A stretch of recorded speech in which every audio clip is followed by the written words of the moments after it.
എന്തിന് digital marketing course നമ്മൾ പഠിക്കണം? 2026-നും 2030-നും ഇടയിൽ ഇപ്പോൾ എസ്റ്റിമേറ്റ് ചെയ്തിരിക്കുന്ന ഒരു കണക്കനുസരിച്ച് 5 മില്യൺ ജോബ് ഓപ്പർച്യൂണിറ്റീസാണ് ഈ ഒരു ഫീൽഡിൽ വരാൻ പോകുന്നത്. നമുക്ക് തന്നെ അറിയാം, ഒരുപാട് സ്റ്റാർട്ടപ്പ്സ്, കേരളത്തിൽ തന്നെ എത്ര സ്റ്റാർട്ടപ്പ്സ് ആണുള്ളത്. അതുപോലെ ഇന്ത്യയിലൊട്ടാകെ സ്റ്റാർട്ടപ്പ്സിൻ്റെ എണ്ണം വളരെ കൂടുതലാണ്.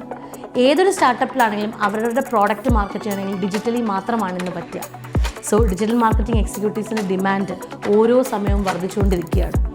അപ്പോൾ എന്താണ് ഇതിനൊരു പേ സ്കെയിൽ, അതും കൂടി നമുക്കൊന്ന് മനസ്സിലാക്കി വെക്കാം.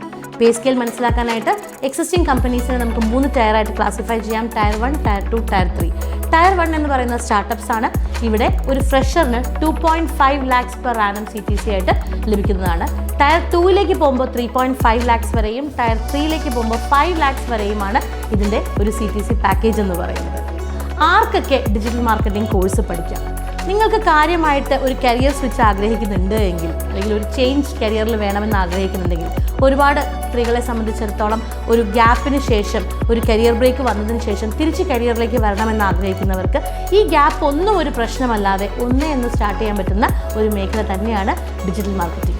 ഇപ്പോഴേ പഠിച്ചാൽ ആ ഒരു ബൂം പീരീഡ് ആകുമ്പം ഏറ്റവും നല്ല ഒരു പൊസിഷനിലേക്ക് തന്നെ നമുക്കിവിടെ എത്താൻ സാധിക്കും.